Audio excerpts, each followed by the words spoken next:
पिंकी ने अपनी जेठानी सुमन से कहा, दीदी मैं अपनी बेटी का स्कूल में एडमिशन करवाना चाहती हूँ। अगर थोड़े पैसे मिल जाते तो आपकी मेहरबानी होगी। उसका इतना कहना हुआ कि उसकी जेठानी सुमन तंज कसते हुए बोली, तेरी औकात है कि तू अपनी बेटियों को पढ़ा सके। अरे तुम दोनों माँ बेटी के हाथ में तो झाड़ू ही अच्छी लगती है। ये सुन पिंकी की आंखें भर आईं। वो खामोश होकर अपने काम में लग गई। सुबह सवेरे पिंकी अपनी जेठानी के घर जाती और घर के सारे काम नौकरानियों की तरह करती। उसके जेठानी हर छोटे मोटे काम अपनी देवरानी से ही करवाती थी। पिंकी तो जैसे अपनी जेठानी की नौकरानी बनकर ही इस घर में आई हो। पिंकी के जेठ यानी कि सुमन के पति सुनील भी अपनी पत्नी को कुछ नहीं कहते। उन्हें लगता था कि ये घर की औरतों का मामला है, या फिर वो अपनी पत्नी के मैटर में बोलना ही नहीं चाहते थे। लेकिन सुमन की बेटी रिंकू अपनी चाची के साथ हो रहे अन्याय को अच्छे से जानती थी। उसे अपनी चाची पर बहुत दया आती। एक बार उसने अपनी चाची से कहा, चाची आप किसी और घर में जाकर काम क्यों नहीं कर लेती, वहाँ शायद आपको ज़्यादा पैसे मिल जाएं। तो पिंकी ने मुस्कुराकर कहा, बेटी मुझे यहाँ काम करने की आदत पड़ गई है, किसी और जगह जाना मुश्किल लगता है। रिंकू चाची की परिस्थिति समझ रही थी। वो जानती थी कि चाची झूठ बोल रही है, सच तो कुछ और है। वो मजबूर है, उनके पास कोई सहारा नहीं। चाचा जी तो कब के इस दुनिया से जा चुके हैं। एक हादसे ने उनकी ज़िंदगी ले ली थी और उसके बाद चाची उनके घर में कैद होकर रह गई। एक दिन रिंकू ने अपनी चाची को अपनी माँ के पैर दबाते हुए देखा। उसकी माँ उसे डांट रही थी कि हाथों में जान नहीं है क्या, ज़ोर से दबाओ। रिंकू उस समय सिर्फ 10 साल की बच्ची थी, लेकिन बातें पूरी समझती थी। चाची इसी तरह उसकी माँ की डांट सुन सुनकर अपने काम पूरे करती रहती। रिंकू की माँ सुमन को ऐसा लगता था कि वो जीत रही है। वो देवरानी को नीचा दिखाकर, उनके बच्चों को उतरन पहनाकर, उनसे काम लेकर अपनी शान बढ़ा रही है। लेकिन रिंकू के लिए वो जीत नहीं, एक हार थी, इंसानियत की हार। पिछली रात की बारिश के बाद पिंकी के कमरे की छत टपकने लगी थी। उसकी बेटी मानवी ने सारी रात में बाल्टी और पतीले रखकर पानी संभाला।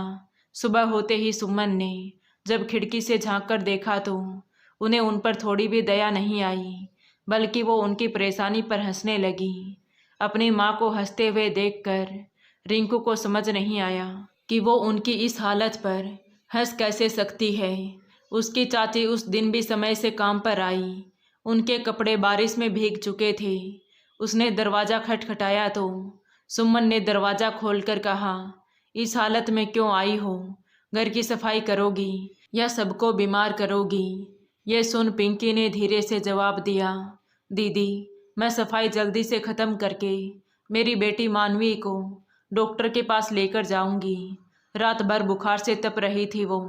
इतना सुनते ही सुमन ने झल्लाकर कहा, डॉक्टर के पास ले जाने के लिए पैसे कहाँ से आएंगे?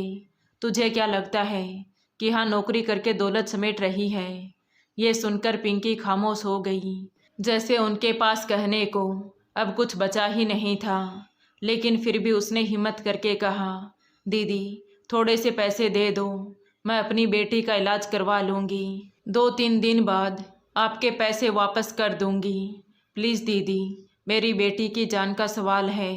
वो गिड़गिड़ाए जा रही थी, लेकिन सुमन पलटकर अंदर चली गई। रिंकू दरवाजे के पीछे खड़ी ये सब कुछ देख रही थी। उसकी चाची दरवाजे के बाहर नंगे पैर बारिश के पानी में खड़ी रही।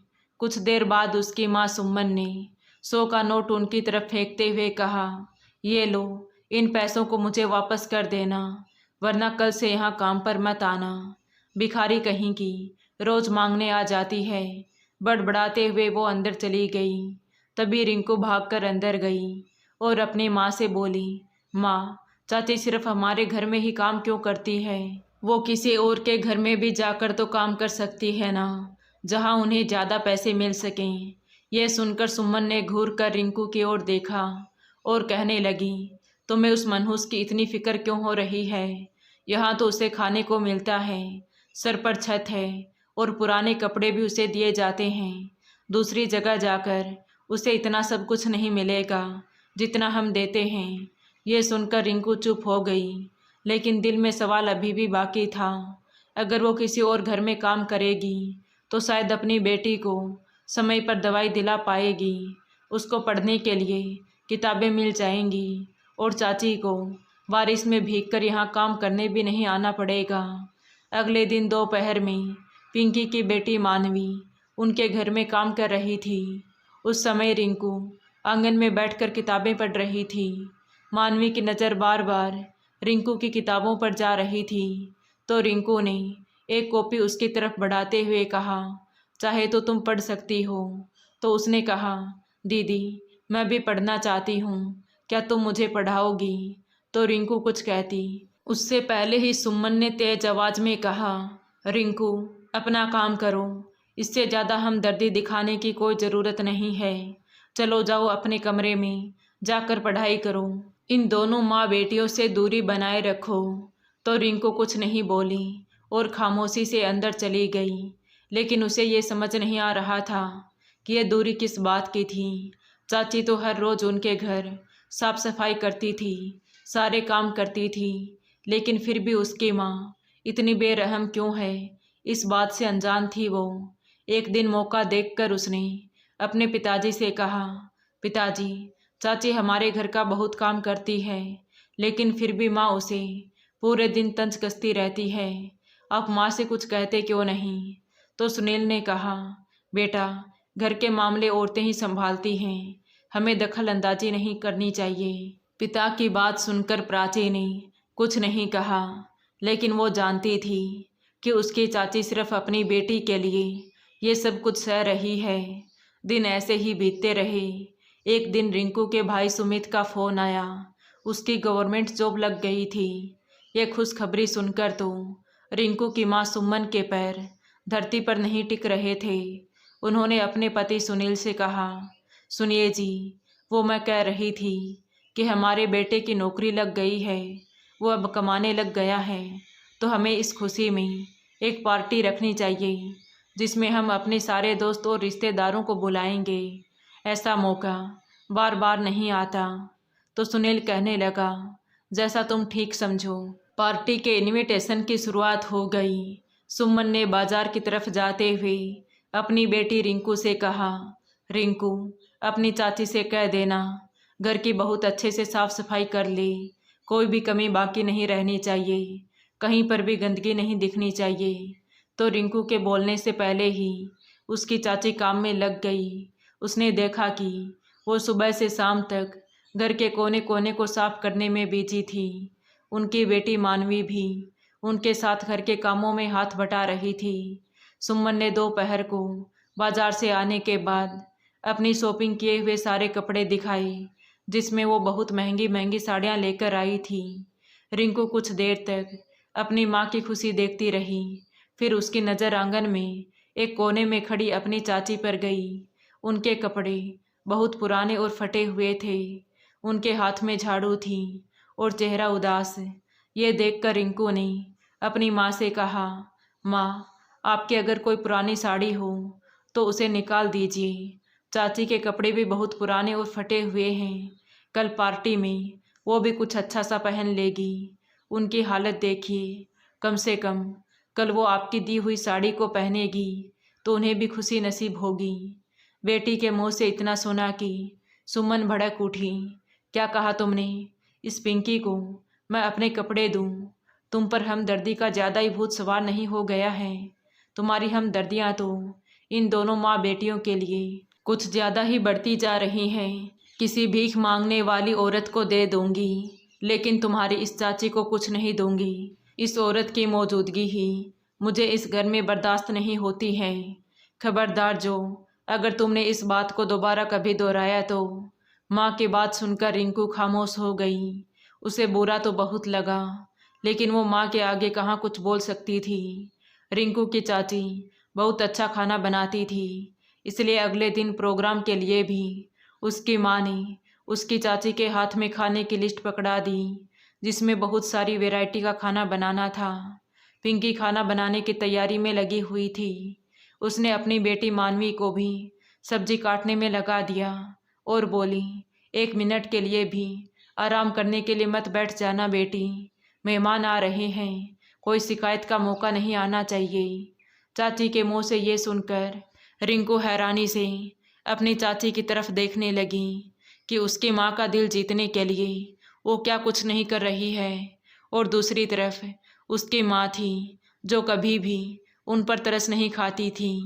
माँ की आवाज़ सुबह से शाम तक पूरे घर में गूंज रही थी। कभी वो किसी को कोई काम बता देती तो कभी कोई काम। रिंकू भी अपनी चाची और मानवी की मदद करने लगी तो उसकी माँ चिल्ला पड़ी, अरे तुम्हें क्या ज़रूरत पड़ी है उनके साथ काम में हाथ बटाने की? इन लोगों को हमने इस घर में क्यों रखा हुआ है? इसीलिए ना कि ये हमारी नौकरानी बनकर रहें। तो फिर तुम मालकिन की बेटी होते हुए नौकरानियों जैसे काम क्यों कर रही हो? शाम तक तुम्हारे चेहरे पर थकान की लकीरें आ जाएंगी। जाओ जाकर आराम करो। रात को जब मेहमान आ जाएं तो अच्छे से तैयार होकर नीचे आ जाना। और हाँ, कह देती हूँ, फिर से अगर तुमने इन दोनों माँ बेटियों की मदद की तो मुझसे बुरा कोई नहीं होगा। रिंकू अपनी माँ की बात से डर गई और जल्दी से अपने कमरे में चली गई। वो कमरे में तो चली गई थी, लेकिन उसका ध्यान बार बार अपनी चाची और उनकी बेटी पर जा रहा था।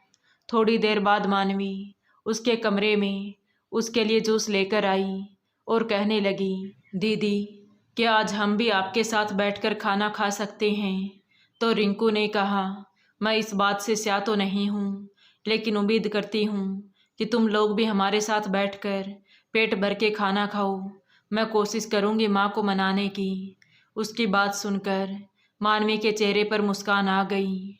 जब रिंकू शाम के टाइम में नीचे उतर कर आई तो मानवी उसको देखकर अपनी माँ पिंकी से बोली कि माँ, रिंकू दीदी कह रही थी कि वो बड़ी माँ जी से कहकर कोशिश करेंगी कि हम भी मेहमानों के साथ बैठकर खाना खा सकें। यह सुनकर पिंकी ने उसे डांटकर चुप करा दिया कि चुपचाप अपने काम पर ध्यान दो बेटा। तो मानवी ने कहा, माँ मुझे क्यों डांट रही हो? दीदी ने मुझसे खुद कहा था। यह सुनकर रिंकू शर्मिंदा हो गई। उसने मानवी को धीरे से कहा, मानवी, माँ बहुत सख्त है, मैं तो तुमसे बस ऐसे ही कह रही थी, लेकिन मैं जानती हूँ कि माँ कभी भी तुम लोगों को मेहमानों के सामने बर्दाश्त नहीं करेगी। यह सुनकर मानवी ने भोला चेहरा बनाते हुए कहा, अच्छा दीदी, वैसे मुझे पता था, लेकिन उम्मीद थी कि शायद इस बार कुछ बदलेगा। तभी पिंकी ने मानवी के सर पर हाथ रखा और बोली, बेटा उम्मीद रखना ठीक है, लेकिन हकीकत को नज़रअंदाज मत किया करो। आज सारे मेहमान तुम्हें नौकरानी की बेटी के तौर पर ही देखेंगे, लेकिन तुम बस ये याद रखना कि तुम किसी से कम नहीं हो। चाची के शब्द रिंकू के दिल में उतर गए। उसे लगा जैसे चाची ने खुद ही अपने आप को उनके घर के फंक्शन से निकालकर अपनी बेटी के सपनों को बचाने की कोशिश की है। उनका हर इनकार खामोशी या फिर एक कुर्बानी हुआ करता था, जो किसी इनविटेशन का मोहताज नहीं था। इससे आगे कोई और बात होती या रिंकू के दिल को और तकलीफ़ पहुंचती, वो फ़ौरन अपने कमरे में चली गई और सोचने लगी कि मैं अपनी चाची और उनकी बेटी को परेशान होते हुए देख रही हूँ, मगर फिर भी कुछ नहीं कर पा रही। शाम तक पूरा घर साफ सुथरा हो गया था। रिंकू की माँ सुमन भी अपनी नई साड़ी पहनकर तैयार हो गई थी। वो आईने के सामने खड़ी होकर अपनी चूड़ियाँ संवार रही थी कि पीछे से पिंकी ने आकर बताया कि दीदी सारा खाना तैयार हो गया है, सारे काम हो गए हैं। तो सुमन ने आईने से नज़र हटाए बिना ही उसका जवाब दिया, ठीक है, और सुनो, मेहमानों के सामने किचन में ही रहना, बहुत बड़े बड़े मेहमान आ रहे हैं। अगर मुझे तुम्हारी ज़रूरत पड़ी तभी तुम्हें मैं सामने बुलाऊंगी, वरना बेवजह आने की ज़रूरत नहीं है। नहीं तो सारे मेहमान तुम्हें और तुम्हारी बेटी को देखकर वक्त से पहले ही भाग जाएंगे। जेठानी के मुंह से ये सुनकर पिंकी का चेहरा शर्म से झुक गया। उसने कहा, अच्छा ठीक है दीदी, जैसा आप कहेंगी वैसा ही होगा। 7 बजे तक मेहमान आने शुरू हो गए।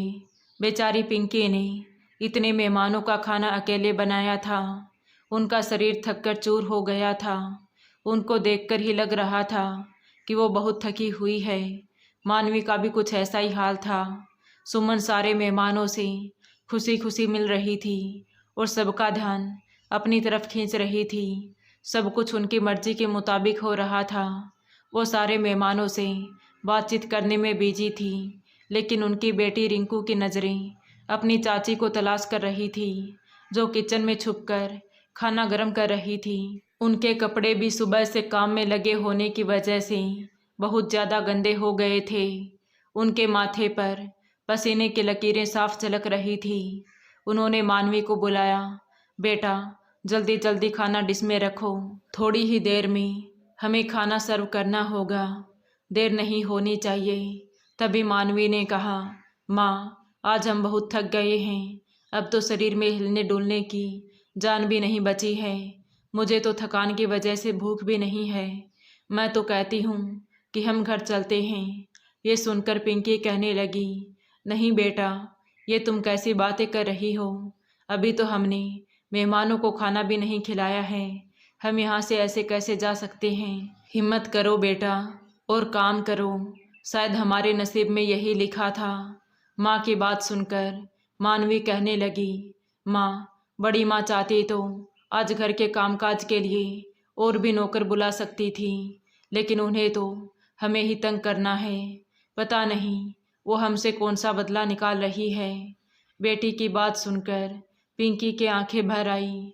रिंकू किचन के दरवाजे पर खड़ी उनकी बातें सुन रही थी। उसे बहुत शर्मिंदगी महसूस हो रही थी। कुछ देर बाद सारे मेहमानों को खाना सर्व करने की बारी आई तो पिंकी और उसकी बेटी मानवी बाहर खाना लगाने के लिए गई तो सुमन की एक सहेली ने कहा, अरे सुमन, ये कौन भीख मांगने वाली औरत है? तुमने ये किसको बुला लिया है? तो सुमन ने हंसते हुए कहा, ये हमारे घर की नौकरानी है। तभी सुमन की दूसरी सहेली बोल उठी, अरे मैंने सुना है कि तुम्हारी देवरानी भी तो तुम्हारे साथ ही रहती है, वो कहाँ है? अरे यही तो है वो हमारे घर की नौकरानी। इसके औकात नहीं है इतनी कि ये मेरी देवरानी कहलाई। मैं तो इसे नौकरानी ही बनाकर रखती हूँ। सब लोगों के सामने अपनी बेइज्जती होते देख पिंकी की आंखें भर आई, लेकिन फिर भी उसने किसी से कुछ नहीं कहा। पिंकी के लिए ये दिन आम दिनों से अलग नहीं था। बस फ़र्क इतना था कि आज उनकी बेइज्जती बहुत सारे लोगों के बीच हो रही थी। सब लोग खाना खा रहे थे और खाने की तारीफ कर रहे थे। तभी मौका देखकर रिंकू ने जल्दी से एक प्लेट ली, उसमें थोड़ा सा खाना लिया और मानवी के पास पहुंच गई। उसने कहा, तुम लोग काम बाद में करना, पहले खाना खा लो। ये देख मानवी घबरा गई और कहने लगी, नहीं दीदी, हम ये खाना नहीं खा सकते, अभी हम काम में लगे हुए हैं और फिर बड़ी माँ ने अगर देख लिया तो वो नाराज़ हो जाएंगी। रिंकू कुछ कहती उससे पहले ही उसकी माँ की आवाज़ आई, रिंकू बेटा बाहर आ जाओ। माँ की आवाज़ सुनकर रिंकू खामोशी से प्लेट वापस लेकर आ गई, लेकिन दिल के किसी कोने में अपनी चाची और उसकी बेटी की तकलीफ़ चुभ रही थी। लगभग 1 घंटे तक सारे मेहमानों ने खाना खाया। उनके खाने के बाद पिंकी बाहर की टेबल पर बची हुई डिश उठाने आई तो पीछे से सुमन ने आकर उसे ज़ोर से पकड़ लिया, जिसके कारण पिंकी के हाथ से खाना फिसलकर सुमन के कपड़ों में जा गिरा। यह देखकर 1 मिनट के लिए वहाँ खामोशी छा गई। मेहमानों के चेहरे चौंक गए। तभी सुमन ने साड़ी की तरफ देखा और फिर घूरकर पिंकी की ओर, जो फ़ौरन माफ़ी मांगते हुए कहने लगी, दीदी मुझे माफ़ कर दो, पीछे से आपने हाथ लगाया तो मेरा हाथ फिसल गया था, मैं अभी साफ़ कर देती हूँ। लेकिन सुमन का चेहरा तो पत्थर हो चुका था। उसने साड़ी का पल्लू झटका और फिर एक ज़ोरदार तमाचा पिंकी के गाल पर जड़ दिया। ये देख वहाँ मौजूद सब लोग हैरान हो गए। तभी मानवी ने आगे बढ़कर अपनी माँ को थामा। उनकी आंखों से आंसू बहने लगे। तभी दूर खड़ी रिंकू दौड़कर अपनी माँ के पास आई और बोली, माँ ये क्या किया आपने? अगर चाची से गलती हो गई थी तो उसने सबके सामने आपसे माफ़ी भी तो मांगी थी ना। यह सुनकर सुमन ने घूरकर अपनी बेटी की ओर देखा और ज़ोर से बोली, तुम तो खामोश हो जाओ। तुम्हें आखिर क्या परेशानी है? हर बार तुम्हें यही लगता है कि मैं गलत हूँ और ये दो कौड़ी की औरत सही है। मेरी इज्जत मिट्टी में मिलाकर रख दी इस औरत ने, और तुम्हें अभी भी इसकी फिक्र हो रही है। रिंकू कुछ कहने ही वाली थी कि मेहमानों में से एक औरत बोल उठी, अरे सुमन, इतना भी गुस्सा ठीक नहीं है। गलती हो गई बेचारी से, माफ़ी तो मांग रही है। तो सुमन अपने घमंड के साथ बोली, ये औरत अपनी औकात भूल गई है। कल को ये हमारे बराबर बैठने की कोशिश करेगी। मैं अभी भी यही कहती हूँ कि इसकी औकात दो कौड़ी की नहीं है। इस जैसे लोग नौकरानी के लिए ही पैदा हुए हैं, इज्जत देने के लिए नहीं। ये सुनकर पिंकी ने अपना सर झुका लिया। उनके आंखों से आंसू बह रहे थे। वो खामोश थी। उन्होंने कोई सफाई नहीं दी, किसी से कुछ नहीं कहा, सिर्फ अपनी बेटी का हाथ पकड़कर धीरे से बोली, चलो बेटा, हमें यहाँ से निकलना है। मानवी नज़र नीचे करके बर्तन समेट रही थी तो पिंकी ने उसे रोक दिया और कहने लगी, रहने दो बेटा, छोड़ दो इन्हें, अभी हम यहाँ काम नहीं करेंगे। उनके शब्दों में बगावत नहीं थी, ना गुस्सा था, बस एक थकान थी जो कई सालों की खामोशी से निकली थी। रिंकू उनके पीछे जाना चाहती थी, उनका हाथ पकड़ना चाहती थी, लेकिन माँ की आवाज़ ने उसके कदम रोक दिए। अगर तुमने उनको रोकने की कोशिश की तो तुम्हें भी उनके साथ ही जाना पड़ेगा। पिंकी अपनी बेटी का हाथ पकड़कर उनके घर से निकल गई और अपनी छोटी सी कोठरी में दाखिल हो गई। उनकी बेटी भी खामोशी से चल रही थी। घर में दोबारा से आवाज़ उभरी, लेकिन अब वो पार्टी के नहीं बल्कि लोग बातें बना रहे थे। मेहमानों के चेहरे पर हंसी नहीं, सवाल थे। कई औरतें एक दूसरे के कान में कुछ कह रही थी। एक ने धीरे से कहा कि बेइज्जती की भी कोई हद होती है, लेकिन सुमन ने जैसे ये सब सुना ही नहीं। वो अपने कपड़ों पर लगे दाग को देख रही थी, जैसे उससे ज़्यादा नुकसान कुछ हो ही नहीं सकता। कहने लगी, मेरी इतनी कीमती और सुंदर साड़ी खराब कर दी। माँ की बात सुनकर शायद आज पहली बार रिंकू को लगा कि इज्जत देने और लेने की हैसियत कपड़ों में नहीं बल्कि इंसान के व्यवहार में होती है। पार्टी ख़त्म होने के बाद अगले दिन का माहौल पूरी तरह से खामोश था। कल जो उनके घर में मेहमानों की आवाज़ गूंज रही थी, आज वहाँ सिर्फ बर्तनों की खनक सुनाई दे रही थी। घर का सारा काम देखने के लिए सुमन ने दूसरे नौकरों को बुला लिया था, क्योंकि आज सुबह से ही पिंकी और उसकी बेटी उनके घर नहीं आई थी। सुमन हमेशा नाश्ते के बाद पिंकी और उसकी बेटी के काम में नुक्स निकालने में लग जाती थी। आज सोफे पर बहुत खामोश बैठी थी। रिंकू किचन में थी, तभी अचानक माँ की आवाज़ सुनाई दी, रिंकू बेटा, मेरा सर घूम रहा है। वो ज़ोर ज़ोर से चिल्ला रही थी। तो रिंकू दौड़कर जब हॉल में आई तो देखा कि माँ तो नीचे पड़ी हुई है। उनकी आंखें खुली हुई थी, लेकिन जबान जैसे कैद हो चुकी थी। रिंकू ने जल्दी से पिताजी को बुलाया और जल्दी से उन्हें अस्पताल लेकर गए। तो वहाँ पहुँचते ही उन्हें इमरजेंसी वार्ड में एडमिट कर लिया। डॉक्टर ने 1 घंटे के बाद बाहर आकर बताया कि पेशेंट को ब्रेन हेमरेज हुआ है, जिसकी वजह से पैरालाइज का सर दिमाग के बाएं हिस्से में आ गया है। यह सुनकर रिंकू के पिता सुनील ने गर्दन झुका ली। रिंकू बेखामोश थी, पर उसके नज़रों के सामने माँ के हाथ का थप्पड़ खाकर चाची का रोते हुए जाना घूम रहा था। आज उसे अपनी माँ को देखकर एहसास हुआ कि ये उनके जुल्म की सज़ा है। ये वही थप्पड़ की सज़ा है जो वक्त ने पलटकर जवाब दिया है। वो सोच ही रही थी कि तभी उसके पिता सुनील ने धीरे से कहा, बेटा, डॉक्टर कह रहे हैं कि तुम्हारी माँ का पूरी तरह से सेहतमंद होना मुमकिन नहीं है, इसको ज़्यादा देखभाल की ज़रूरत है। तो रिंकू बोली, क्या माँ कुछ सुन सकती है? तो सुनील ने कहा, शायद हाँ, लेकिन बोल नहीं सकती। रिंकू ने सोचा कि क्या चाची और उनकी बेटी को माँ की इस हालत के बारे में पता होगा? क्या वो उनके घर काम करने के लिए आएंगी? वो माँ की ऐसी हालत के बारे में सुनकर खुश होंगी या उनके दिल में भी दुख होगा।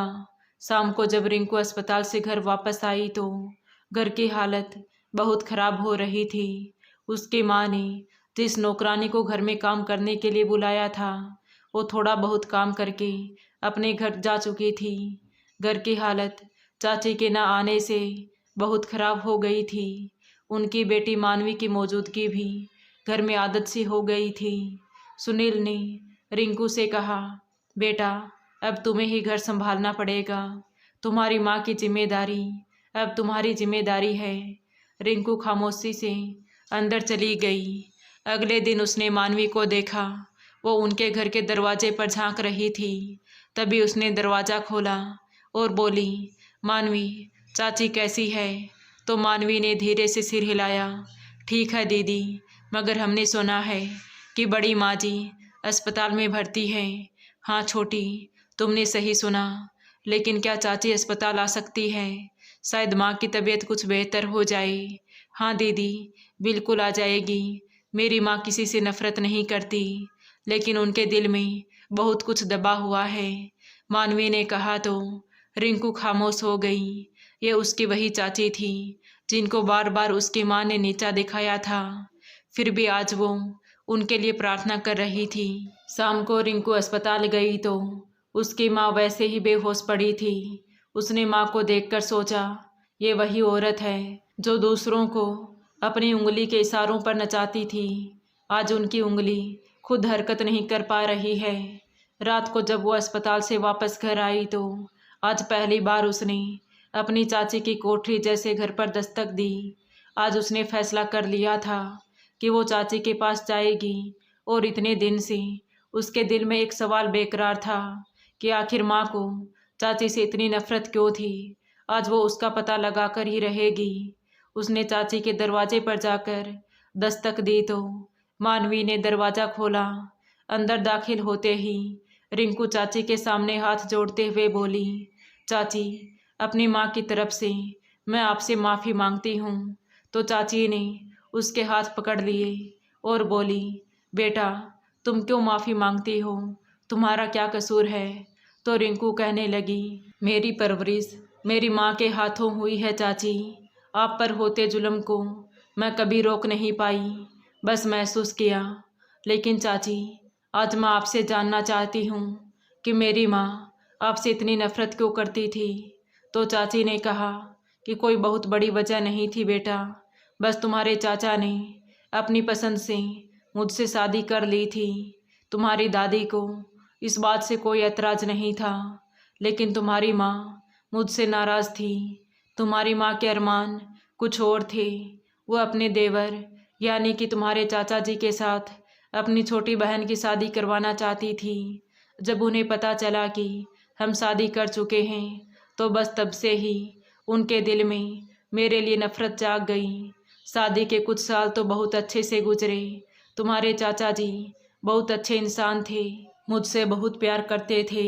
मैंने अपना सब कुछ छोड़कर उनके साथ नई ज़िंदगी शुरू कर दी थी, लेकिन जब एक हादसे में उनकी मौत हो गई तो फिर तो मेरी ज़िंदगी ही उजड़ गई। तुम्हारे पिता ने तो मुझे स्वीकार करते हुए कहा था कि ये घर तुम्हारा भी है, तुम यहाँ रह सकती हो। शुरू में मुझे लगा कि सब कुछ ठीक हो जाएगा, लेकिन तुम्हारी माँ के दिल में तो पुरानी नफ़रत छिपी हुई थी। उन्होंने मुझसे बदला लेना शुरू कर दिया, और फिर भी चाची आप उसी घर में रहती रही। रिंकू ने उनकी बात काटते हुए कहा। तो उसकी चाची की आंखें भर आई। उन्होंने कहा, क्योंकि मेरा इस दुनिया में कोई नहीं था बेटा। मायके वाले सब मुझसे नाराज़ थे, कोई मुझे माफ़ करने के लिए तैयार नहीं था, क्योंकि मैंने उनकी मर्ज़ी के खिलाफ़ जाकर शादी की थी। और जब मेरा पति चला गया तो मेरे पास कुछ बाकी नहीं रह गया था। मेरे माता पिता तो कई सालों पहले गुजर गए थे। भैया भाभी ने मुझे घर में रखने से साफ इनकार कर दिया। यहाँ रहना मेरे लिए बहुत मुश्किल था, मगर बेटी की हिफाजत के लिए मैं चुप हो गई ताकि मेरी बच्ची को छत मिली रहे। बस अपनी बच्ची की खातिर मैंने ये सब कुछ किया। तुम्हारी माँ का हर जुल्म खामोशी से बर्दाश्त करती रही। तभी रिंकू ने कहा, चाची जो जैसा करता है वो वैसा ही बढ़ता है। मैं जानती थी कि भगवान एक न एक दिन इसका बदला ज़रूर लेगा, और देखो वही हुआ। अब माँ बोल भी नहीं सकती है, लेकिन शायद अंदर से सब कुछ सुन रही हो। वो माफ़ी मांगना चाहती है। तो चाची ने कहा, मैं समझ सकती हूँ बेटा, तुम्हारी खातिर मैं तुम्हारी माँ को दिल से माफ़ कर चुकी हूँ। उनके लिए प्रार्थना भी कर रही हूँ कि वो ठीक हो जाए। चाची, आप जैसी माँ शायद ही कोई हो। आपने अपनी बेटी के लिए बहुत कुछ सहा है। लेकिन चाची, मेरी आपसे एक गुजारिश है कि आप माँ को माफ़ करने के लिए और उनको देखने के लिए अस्पताल जाओगी ना? अच्छा बेटा, ठीक है, ज़रूर जाऊंगी, लेकिन उस नीयत से नहीं कि उनसे कुछ सुनूं या उन पर कोई इल्ज़ाम रखूं। बस उनकी आंखों में झांक कर उन्हें ये एहसास दिला दूंगी कि मैंने उन्हें माफ़ कर दिया है। अगले दिन रिंकू अपनी चाची के साथ अस्पताल पहुंच गई। उसकी माँ बिस्तर पर खामोश लेटी हुई थी। वो कुछ कह तो नहीं सकती थी, लेकिन बात सुन सकती थी। चाची दरवाजे पर रुकी और धीरे धीरे आगे बढ़ी। उन्होंने माँ की तरफ देखा, उनके कदमों के पास जाकर रुक गई। कुछ देर ऐसे ही खड़ी रही, फिर उन्होंने धीरे से कहा, भाभी, मैं जानती हूँ तुम सुन रही हो। तुम्हारी खामोशी भी आज सब कुछ कह रही है। मैंने आपको माफ़ कर दिया है।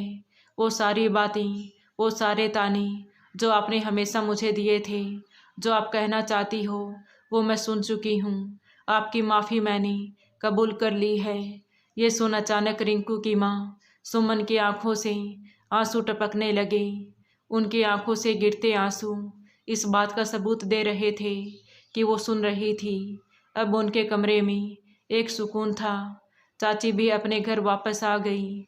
शाम को जब रिंकू के पिताजी घर आए तो उन्होंने कहा, बेटा, मैंने एक फ़ैसला कर लिया है ताकि तुम्हारी माँ की परेशानी और कम हो जाए। जिस घर में हम रहते हैं वो घर सिर्फ हमारा ही नहीं बल्कि तुम्हारी चाची का भी है। कानूनी तौर पर मेरे पिताजी ने ये घर हम दोनों भाइयों के नाम किया था। मेरा छोटा भाई तो इस दुनिया में नहीं रहा, मगर उसकी पत्नी और उसकी बेटी तो हैं। तुम्हारी माँ चाहती थी कि वो इस पूरे घर की हकदार बनी रहे, तभी तो छोटी सी कोठरी उन माँ बेटी को रहने के लिए दे दी और खुद पूरे घर पर कब्जा करके रहने लगी। लेकिन अब मैं चाहता हूँ कि ईमानदारी से इस घर के 2 हिस्से कर देता हूँ, एक हमारा और एक तुम्हारी चाची का, जो कि तुम्हारी चाची को बहुत पहले ही मिल जाना चाहिए था। वो बहुत परेशान है।